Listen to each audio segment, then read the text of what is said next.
wakati mwingine ndani ya TV ya Kweli Yote TV. Tuko hapa kwa ajili ya kuendelea kujifunza na kufundishwa katika huu wa utimilifu kabisa wa siku ya mwisho yake Baba, ambayo tayari alitamka atakuja na amekwisha kufika. Kwa hiyo yupo na anaendelea kutufundisha. Kwa hiyo karibu, mweupe, mweusi, mwekundu, pata nafasi ya kujifunza, kukaa, kutulia, kusikiliza kwa ajili ya hii nguvu ya habari ya kweli yote kwa watu wote, weupe, weusi, wekundu. Hii ni nguvu ambayo haina imani, haina nguvu ya dini, haina dhehebu, haina chochote, bali ni kwa wote kuifahamu kweli, kwa sababu siku ya mwisho ni ya wote, kwa ajili ya kuijua ile kweli yote kwa kila mmoja sasa, ili aweze kumwabudu au kuambatana na yeye anayemfahamu, sio katika nguvu ya kwamba ni kwenda tu. Hapana, majira hii imeisha na wakati wake ndio huu. Kwa hiyo kabla ya yote, ili lile ambalo anataka tufundishe yeye, basi tumshukuru pale ulipopata nafasi ya kushukuru, kwa sababu hatujaumbwa na mtu, bali ni yeye peke yake ndio aliruhusu sisi tuwepo. Basi mshukuru kwa muda huu mfupi. Baba mwema, mzuri, wewe uliyekuwepo upo, na wakati huu umekuja juu ya nchi kwa ajili ya kutusaidia, kama vile ulivyotamka utafika bila yoyote kufahamu, na kweli umefika kwa ajili ya kutusaidia. Na sasa tuko tayari kwa wote, weupe, weusi, wekundu. Tuko tayari kwa sababu ya tayari umekuja kuturejeshea lile sikio, lile jicho, ile akili ya kuelewa na kupokea, kwa sababu wote tulikuwa utumani. Sasa kuna tena utumwa, kila mmoja ataelewa, kwa maana tuko tayari sisi, weupe, weusi, wakubwa kwa wadogo, viongozi na wasio viongozi, walika zote, wa mataifa yote. Tuko kwa ajili ya kukushukuru, tuko kwa ajili ya kupokea, tuko kwa ajili ya kufundishwa ile nguvu ya siku ya mwisho. Hakuna aliyewahi kutangaza kwamba siku ya mwisho tayari na majira yake yeye mwenyewe tayari, ila wewe ndiye uliyetangaza, kwa maana tarumbeta kubwa la siku ya mwisho limekwisha kupigwa, na kila mmoja tayari anapokea uelewa, ili aishi hapa juu ya nchi, sio mbinguni. Ni wewe peke yake utufundishe, kwa majira hii peke yake imetokea. Kwa hiyo karibu yeye mwenyewe ambaye aliyetumba anatufundisha leo moja kwa moja, anatupa, kwa sababu anatupa uelewa au anatufahamisha kwa ajili ya kwamba amekuja tuliyemngoja na utukufu wake. Kwa hiyo amekuja kama vile ambavyo tumefundishwa kwenye lile darasa, kwa ajili ya kupokea jicho, kupokea sikio, kupokea nguvu ya akili na kupokea moyo na kupokea ile nguvu ya step kwa ajili ya kuchukua hatua. Kwa hiyo kama amekuja, ina maana kila jicho sasa litamuona, yani linamuelewa. Kumuona ina maana ni kuelewa, kupitia ile Ufunuo 1 ile mstari wa 7 kwamba atakuja mawinguni na kila jicho litamuona. Ina maana ni kuelewa. Neno kuona au jicho la kuona ina maana ni kuelewa kwamba huu ni uongo au hii ni kweli. Kwa hiyo hicho ndicho ambacho tumerejeshewa na yeye. Kwanza kabisa ni kuona, tuone. Hii habari unaiona kwamba alisema atakuja kama mwizi, na hakuna anayejua. Je, itatokea wapi? Nchi gani? Nani atasubutu kutangazia watu kwamba siku ya mwisho iko hivi na utendaji wake uko hivi? Nani? Bali ni hii ndiyo utimilifu wake, kwamba kama alivyotamka atakuja bila kuelewa, na kweli amefika. Kwa hiyo wewe umfurahie yeye aliyetumba kwa nafasi ambayo umepata. Nasoma hapa, tazama yuaja mawinguni na kila jicho litamuona, na hao waliomchoma wa kabila na kabila zote za dunia wataomboleza kwa ajili yake. Naam, imetokea.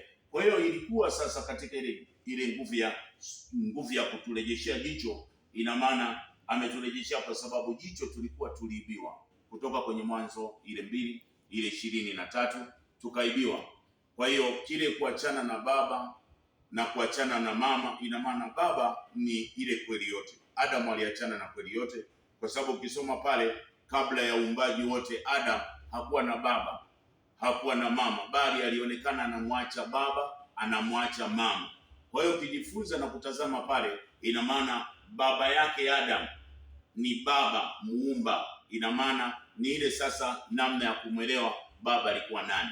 Lakini baba ni kweli yote, na mama aliyemwacha ni ule mfumo wa majira ya mwaka wenye miezi 9 kupitia Mwanzo ile 3:20 kwamba wewe ndiye mama wa wote wenye uhai.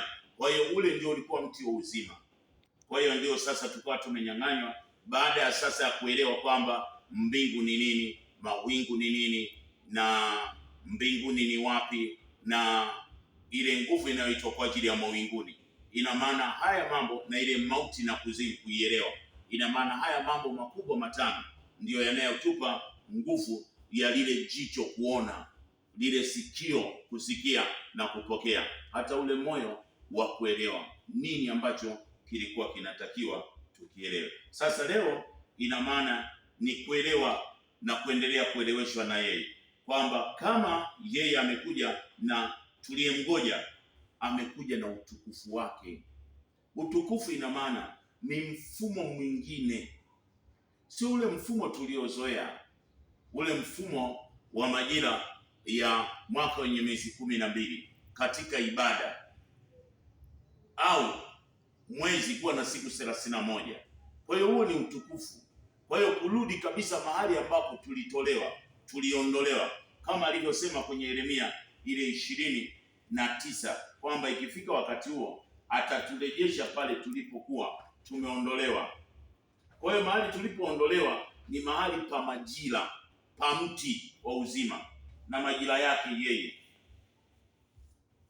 Tapasoma hapo, maana yeye kweli yote asema hivi, Babeli utakapotimiza miaka 70 nitawaijilia na kulitimiza ile kweli yote niliyokuwa nimewaidia, kwa kuwarudishia mahali hapa, maana nayajua mawazo yenu, asema yeye, si mabaya, bali kuwapa ninyi tumaini siku zenu za mwisho. Nanyi mtaniita, mtakwenda na kuniomba, nami nitawasikiliza. Nanyi mtanitafuta nami kuniona,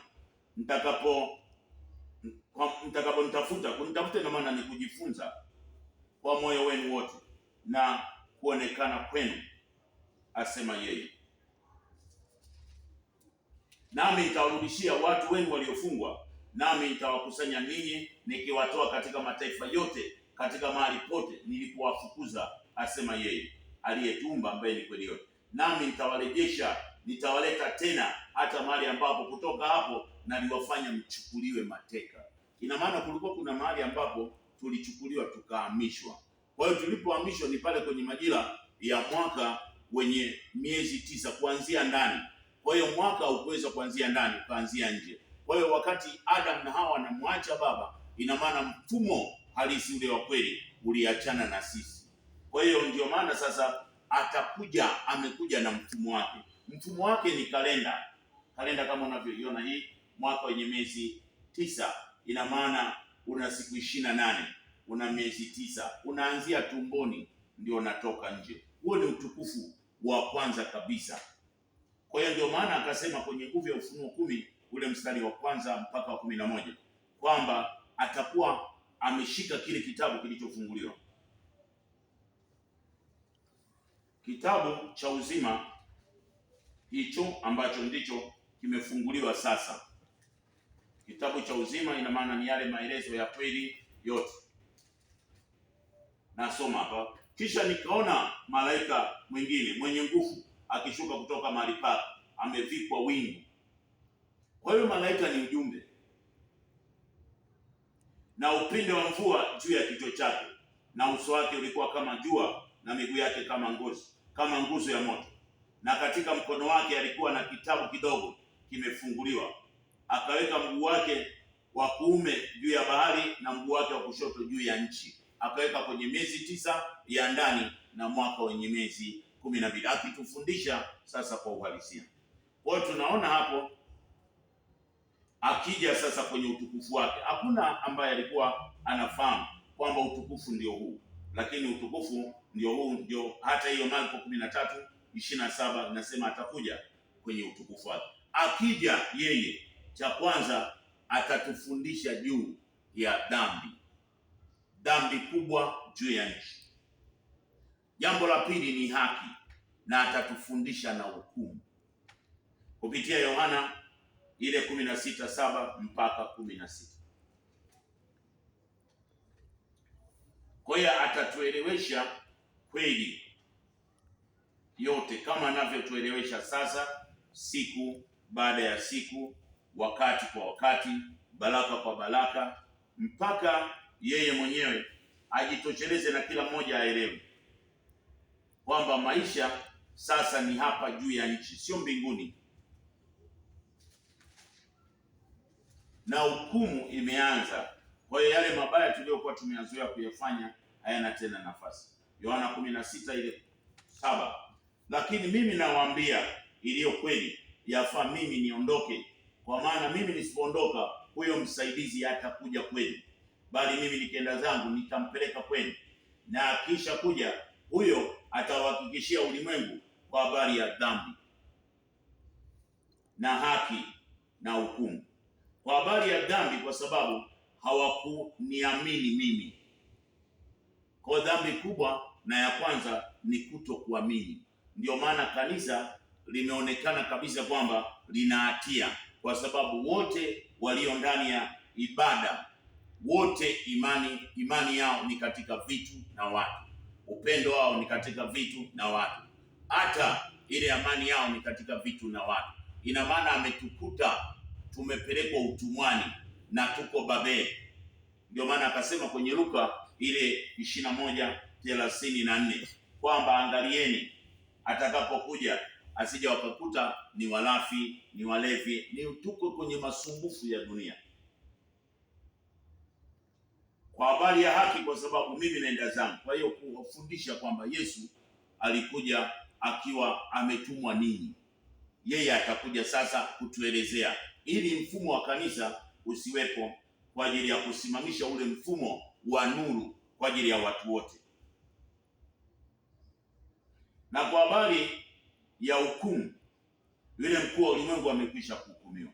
Kwa hiyo maelezo sahihi kwamba huyu mkuu wa ulimwengu ni nani, huyu baba wa uongo ni nani, huyu shetani ni nani, huyu ibilisi ni nani, huyu kahaba ni nani, na huyu joka ni nani, na anahukumiwa, huyu adui wa mwisho ni nani.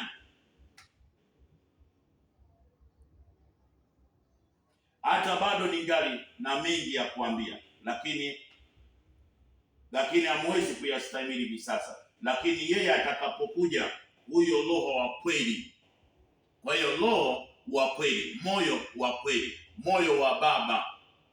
Ukisikia roho ya kweli, yote ni moyo wa Baba, na ndiye Baba mwenyewe, moyo wake ukitufundisha ile kweli uliobeba kweli yote.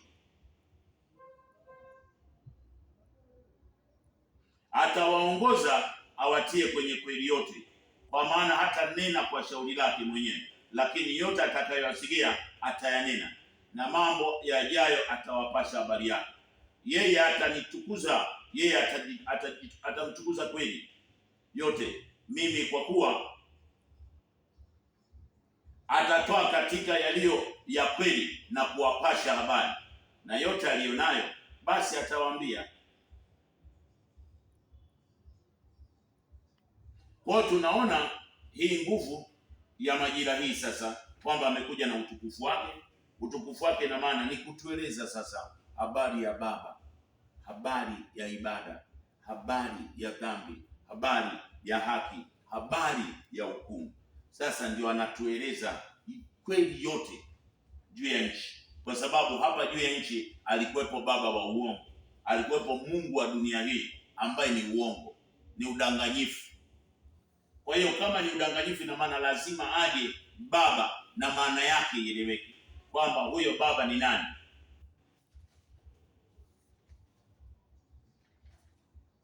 Kwa hiyo tunaona kwenye Yohana hiyo 16:25 anasema, hayo nisemayo nanyi kwa misali, saa yayo ambayo sitasema nanyi tena kwa misali, lakini nitawapa waziwazi habari za Baba. Kwa sasa hivi sasa ndio tunafundishwa ile nguvu ya mamlaka ya Baba, moyo wa Baba. ambao tulikuwa tunaita Roho Mtakatifu. Akija atatufundisha na atakaa na sisi kwenye uhalisia huu, kwenye uumbaji huu. Wote wa weupe, weusi watakuwa wanamsikia akiwaongelesha, akiwafundisha kwamba hapa sio, hapa ndipo. Kwa hiyo atakuonyesha kwamba je, haya yanayofundishwa sasa ni ya kweli au ya uongo? Haya ndiyo yaliyobeba siku ya mwisho au haya ni udanganyifu? Atakufundisha na anakufundisha sasa. Hii ndiyo utukufu ambao tayari Luka 1:26, utukufu wake ambao wengine tunasema Yesu kuja mara ya pili, ni kwa sababu ya kutoelewa tu huyo mwana wa Adamu ni nani, lakini ni ule ujumbe wake kweli yote ambaye ndiye atakuwa, kwa sababu Baba na Mwana bila kumfahamu utawatofautisha, lakini Baba ni kweli yote, Mwana ni kweli, na Roho Mtakatifu ni mwalimu ambaye anatufundisha kweli yote. Ile Luka 1 naisoma. Huu ndio utukufu wa kuelewa.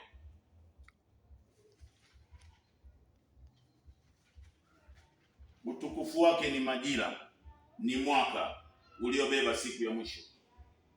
Luka 1:26. Mwezi wa 6 malaika Gabrieli alitumwa na Mungu kwenda mpaka mji wa Galilaya jina lake Nazareti, kwa mwanamwali bikira aliyekuwa ameposwa na mtu jina lake Yusufu, wa mbari ya Daudi, na jina la bikira huyo aliitwa Mariamu. Akaingia nyumbani kwake, akasema, salamu uliyepewa neema, Bwana yu pamoja naye. Naye akafadhaika sana kwa ajili ya maneno yake, akawaza moyoni mwake, salamu hii ni ya namna gani? Malaika akamwambia, usiogope Mariamu, kwa maana umepata neema kwa Mungu. Tazama, utachukua mimba na kuzaa mtoto mwanamume. Huyo atakuwa mkuu, ataitwa Mwana aliye Juu, na yeye Baba atampa kiti cha enzi. Ataimiliki nyumba ya Yakobo hata umilele, na ufalme wake utakuwa hauna mwisho.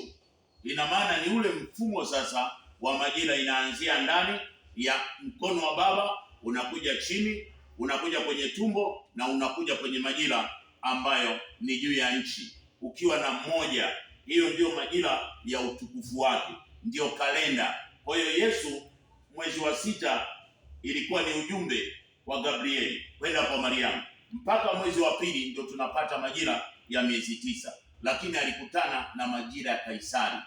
Alipokutana, ina maana akaunganishwa, Kaisari akawemo na majira yake ikawemo. Ndio maana tulikuwa tunaita AC na BC. BC ina maana ni before Christ na AC ni after Christ, lakini wameunganisha humo ndani. Kwa hiyo kuna majira ya Kaisari ambapo yeye Baba ndani ya kweli kwa level ya Yesu mwaka wake ni miezi 9. Huku Kaisari mwaka wake ni mwezi, ina siku 31 na ina miezi 12. Kwa hiyo tunaona sasa akija na utukufu wake huu ili atuonyeshe.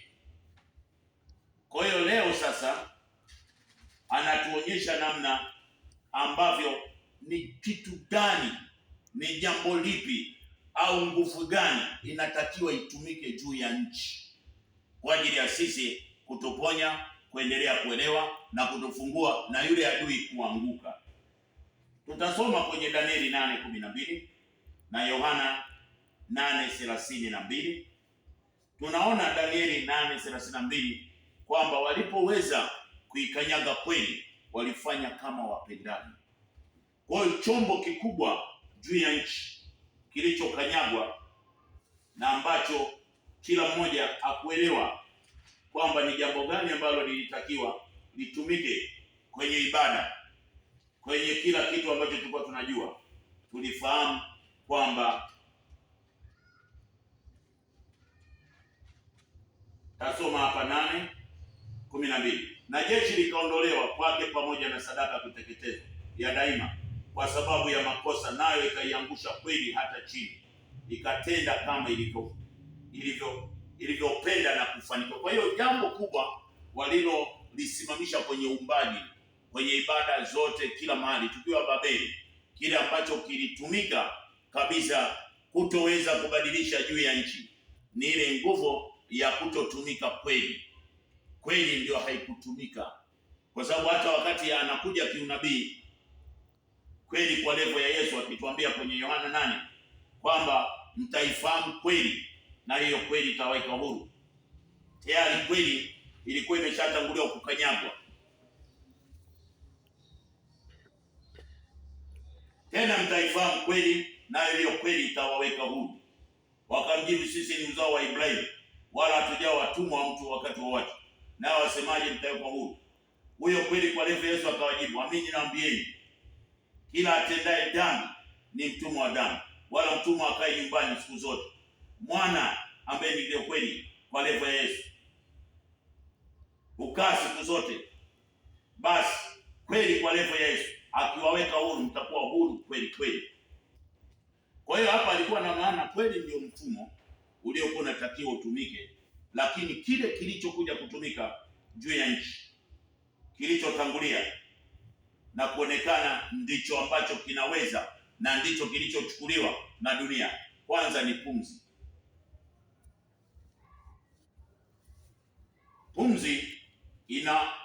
Pumzi ndicho kilichochukuliwa, neno ndio kitu kilichochukuliwa, sauti ndio iliyochukuliwa, na andiko na neno la ufunuo na uhai ndio vitu vilivyochukuliwa kwa ajili ya kuanza kutumika, lakini ndani yake vikawa havina utendaji wa ile nguvu ya kweli.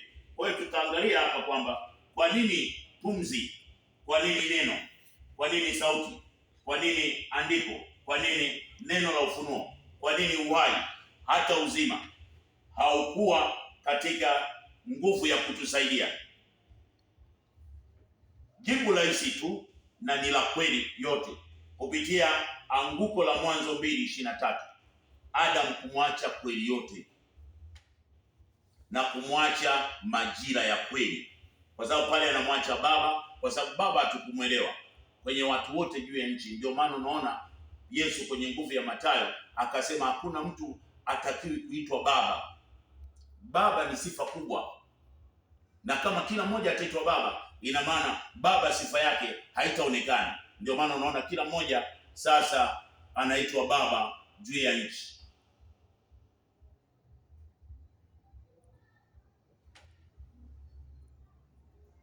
Kwa hiyo yeye hakutaka, ndio maana akasema hakuna mtu anayetakiwa kuitwa baba, kwa sababu baba hakuwa amefahamika maana yake. Lakini baba maana yake ni kweli yote. Mathayo 23:9, wala msimuite mtu baba duniani juu ya nchi, maana baba yenu ni mmoja aliye mahali pake. Kwa hiyo hiyo ilikuwa ni alama na ni alama, lakini kwa sababu Adam na Hawa hakueleweka wamemwacha nani, kwa hiyo baba hakueleweka.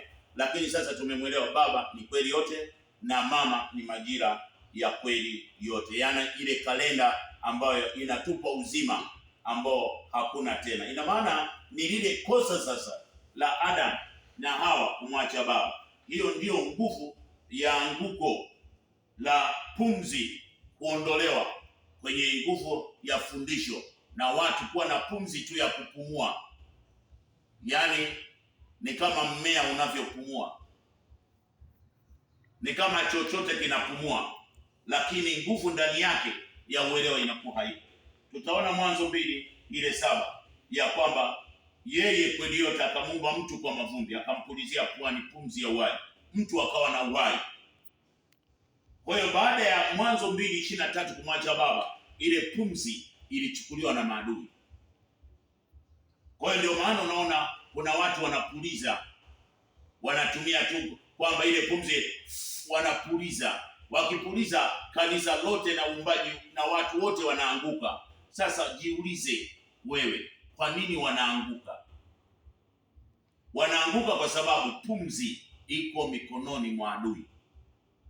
Ufunuo 13 ule mstari wa 15.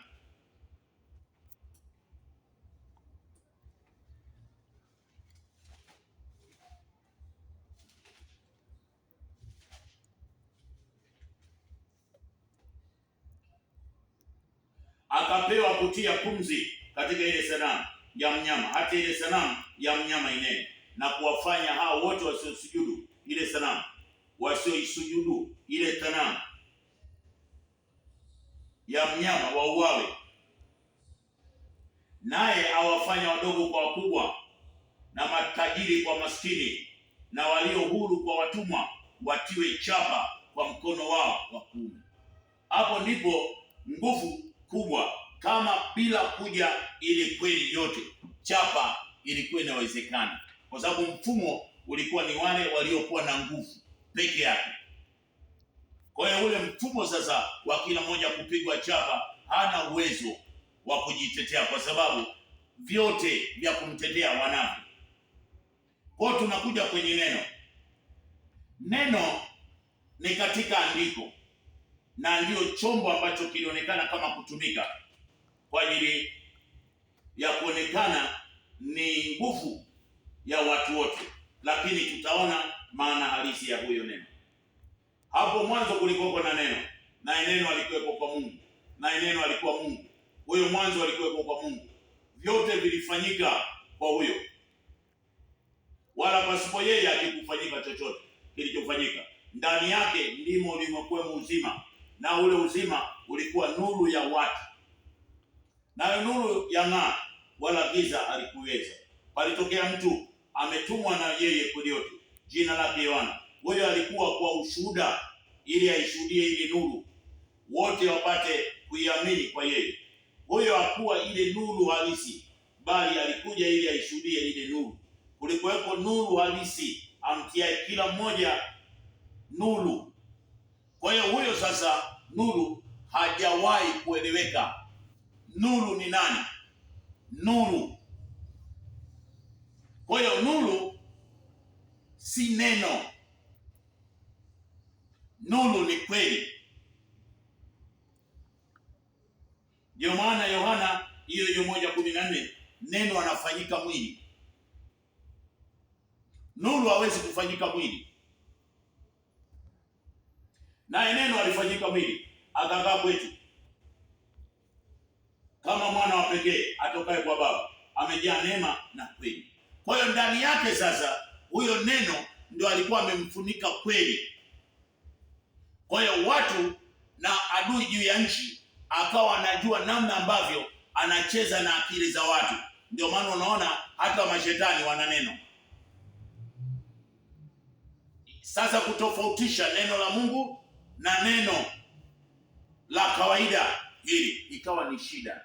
Tukawa tumeshindwa kutofautisha kati ya nuru ni nani na huyo neno ni nani. Neno ilikuwa ni chombo tu cha kufundishia kiunabii, lakini si kila ambacho kinamtia mtu nuru. Kwa hiyo Yesu maana yake kwenye Yohana 14:6 utamwona Yesu akijieleza yeye ni nani, ili ujue kwamba Yesu sio neno, ni chombo cha kufundisha. Kupitia hiyo neno anafundisha kama neno, lakini ndani yake kuna kweli, lile fundisho la kweli. Yohana 14:6, Yesu akawaambia, mimi ndimi njia. Akusema kwamba hapa anajieleza sasa maana ya yeye ni nani. Ina shida, tutaenda. Umepunguza. Yesu akawaambia, mimi ndimi njia, kweli na uzima. Mtu haji kwa Baba ila kwa njia ya mimi. Kama mngenijua mimi, mngalimjua na Baba. Tangu sasa mnamjua, tena mmemwona. Filipo akamwambia, Bwana, utuonyeshe Baba, yatutosha.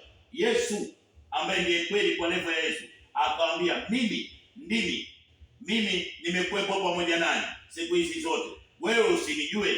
Filipo, aliyeniona mimi amemwona Baba. Kwa hiyo Yesu maana yake ni kweli.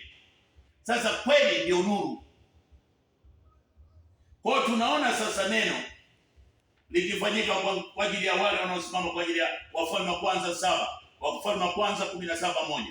Huyo alikuwa anaitwa Elia, ana neno kinywani mwake, ana neno lake na neno la Bwana. Kwa hiyo Bwana ana neno, Bwana ana kweli, yaani kweli yote ndiye mamlaka ya ile nguvu ya kweli, na ndiye nuru. Ila kwa sababu hakueleweka, ina maana alijificha, kwa sababu kweli kwa levo ya Yesu alikuja kinabii kupitia Isaya 6:8 ile 12. Tunaona kabisa ya kwamba neno, ndio maana unaona hata waganga, wachawi, washirikina wanatumia neno.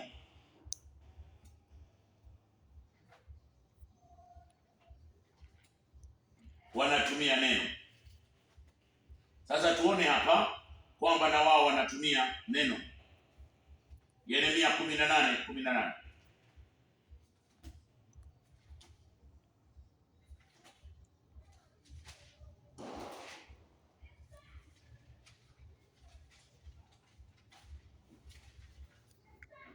Hapo ndipo aliposema, njoni tufanye mashauri juu ya Yeremia, maana sheria haitampotea kuhani, wala shauri halitampotea mwenye hekima, wala neno halitampotea nabii. Njoni na tumpige kwa ndimi zetu, wala tusiangalie maneno yake yoyote. Kwa hiyo wachawi na wao wana neno. Kwa neno haliwezi kutumika kwenye utukufu huu. Kitakachotumika kwake kwenye majira ya siku ya mwisho ni kweli yote, kwa ajili ya mimi kupata nuru na kufunguliwa. Kwa hiyo tumeona kwamba neno ambaye ndio alikuwa anaonekana ana nguvu, hana nguvu tena, ila kweli yote ndiyo mwenye nguvu. Tunaona sauti na yeye Kutoka 19:5 na Kumbukumbu 28 anaonekana ukitii sauti utakula mema ya nchi. Lakini tunaona kwenye Mwanzo 3 ile 3:7 mpaka 8 sauti inakimbiwa kutokana na lile anguko la Mwanzo 2:23. Tunaona Misali 27:14 sauti inageuzwa kuwa laana kwa wale wanaosikia. Yeremia 33 ule mstari wa 30. Ezekieli 33 ule mstari wa 30. Tunaona pale sauti ikigeuzwa kuwa wimbo mzuri kwa wale wanaosikia. Tunaona Wakorintho wa kwanza 14 ile 10. Sauti isipoeleweka na kufahamika, ina maana tayari wanaoipokea hawawezi wakaelewa. Kwa hiyo adui anatengeneza umo ndani kuchanganyikiwa. Kwa hiyo sauti na yenyewe nguvu ndani ya kubadilisha watu, njia ya nchi inakuwa haina tena utendaji. Ndio maana akasema kwenye Ezekieli 43:1-9 sauti ya maji mengi